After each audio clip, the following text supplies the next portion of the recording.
जहां कोई नहीं पहुंच सकता वहां भी ईश्वर होते हैं। वो अनंत ब्रह्मांड के रचयिता है।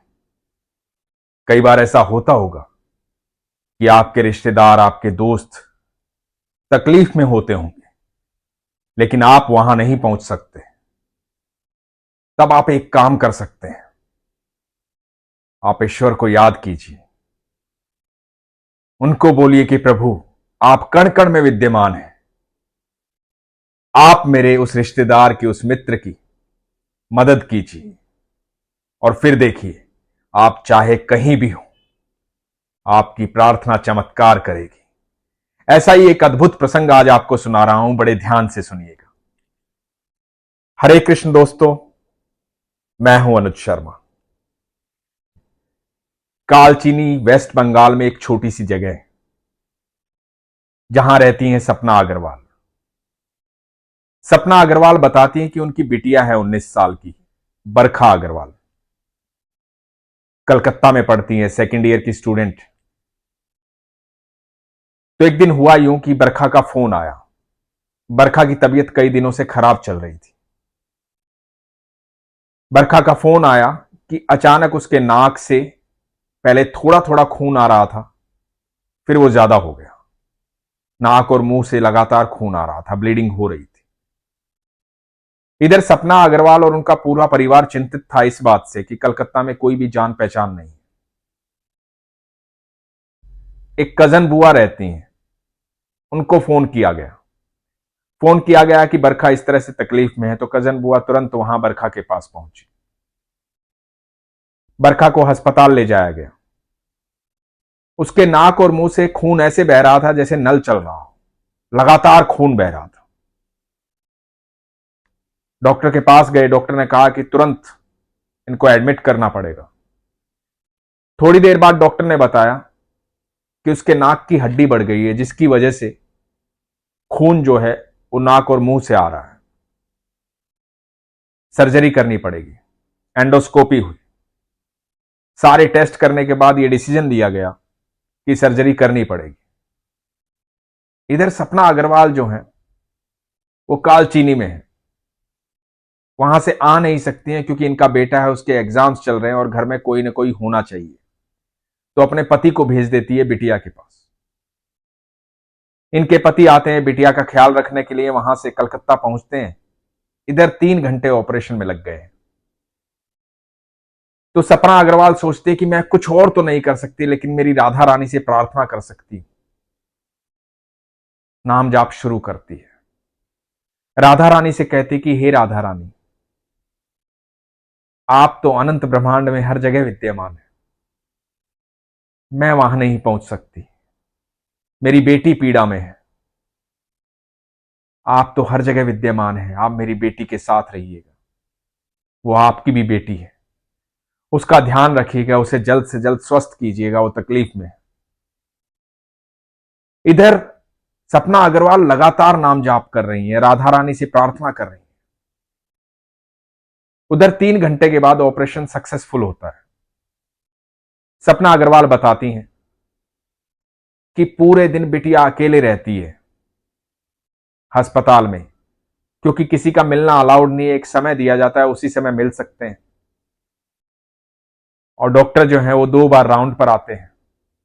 बाकी सारे दिन बिटिया अकेले रहती है अस्पताल में। इधर सपना जी जब वहां नहीं पहुंच पाई तो चिंता में थी और अपनी चिंता साझा कर रही थी राधा रानी से। राधा रानी पर भरपूर विश्वास।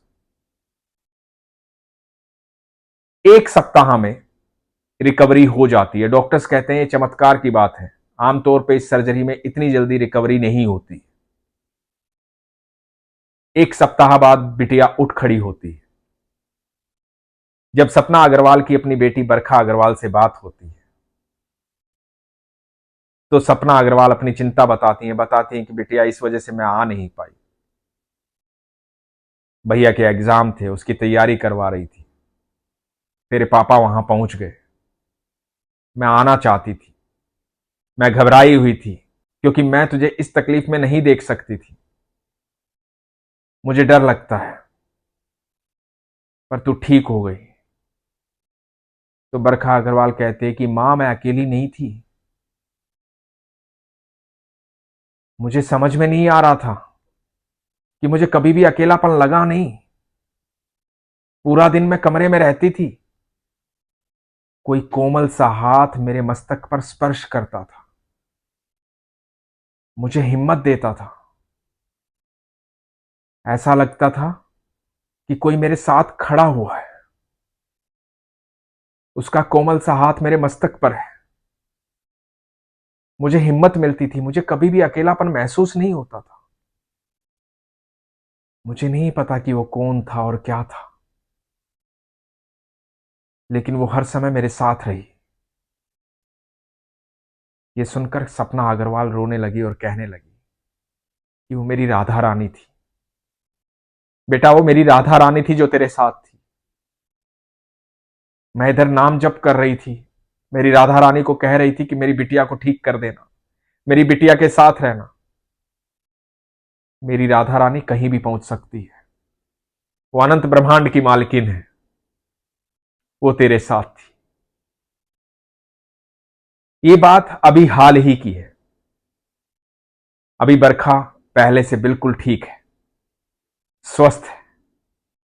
सपना अग्रवाल बताती है कि सप्ताह भर में राधा रानी ने इतनी कृपा की कि जब वो अपनी सोसाइटी में गई तो वॉचमैन व्हील चेयर लेकर आया, बच्चे के हालात को देख करके। लेकिन बरखा, उसके अंदर एक अलग ही ऊर्जा थी, ऊर्जा जो राधा रानी ने दी थी। उसने व्हील चेयर पर बैठने से मना कर दिया, खुद ही पैदल चल करके अपने घर तक पहुंची, सीढ़ियां चढ़ करके। दोस्तों, ऐसा बहुत बार होता है कि हम कहीं दूर होते और हमारे किसी को हमारी जरूरत होती है। कोई रिश्तेदार, कोई दोस्त, कोई परिवार वाला हमें पुकार रहा होता है। उस समय हम घबरा जाते हैं, डर जाते हैं। डरना नहीं है, घबराना नहीं है। ये बात हमेशा याद रखनी है कि जहां कोई भी नहीं पहुंच सकता, वहां मेरे ठाकुर, मेरी राधा रानी पहुंच सकती है। वो अनंत ब्रह्मांड के रचयिता है, कण कण में विद्यमान है। एक बार विश्वास से बुला करके तो देखो, विश्वास करके तो देखो। हम सब इधर उधर भटकते रहते हैं, छोटी छोटी बातों पर डरते और घबराते रहते हैं। सोचते हैं कि जीवन कैसे कटेगा, जीवन में कितनी तकलीफें। हम सब जानते हैं कि ईश्वर है, हर समय है, हर पल हमारे साथ है। तो फिर इतनी चिंताएं क्यों है? जब उपाय है आपके पास, जब इलाज आपके पास है, तो रोग को क्यों पाल रहे हो? आप जानते हो कि आप ईश्वर को एक बार पुकारोगे, दिल से पुकारोगे, ईश्वर चले आएंगे, क्योंकि वो आपसे बेहद प्यार करते हैं। और सच ये है कि हम उतना प्रेम ईश्वर से कभी नहीं कर सकते जितना प्रेम ईश्वर हमसे करते हैं, जितनी चिंता वो हमारी करते हैं, जितना ख्याल वो हमारा रखते हैं। और इसका सबसे बड़ा उदाहरण ये है कि हमारे दुनिया में आने से पहले वो हमारे दूध का इंतजाम कर देते हैं। ये पूरी प्रकृति, इतना सौंदर्य है, इतनी ऊर्जा, ये सब कुछ उन्होंने हमारे लिए बनाया है। इस बात को हमेशा याद रखें कि आपकी इस दुनिया में, अनंत ब्रह्मांड में, जो सबसे पहले सुनता है वो ईश्वर है, वो मेरे ठाकुर है, वो मेरी राधा रानी। इसीलिए हमेशा कहता हूं, अपने विश्वास को मजबूत रखिए, अपना ख्याल रखिए। हरे कृष्ण।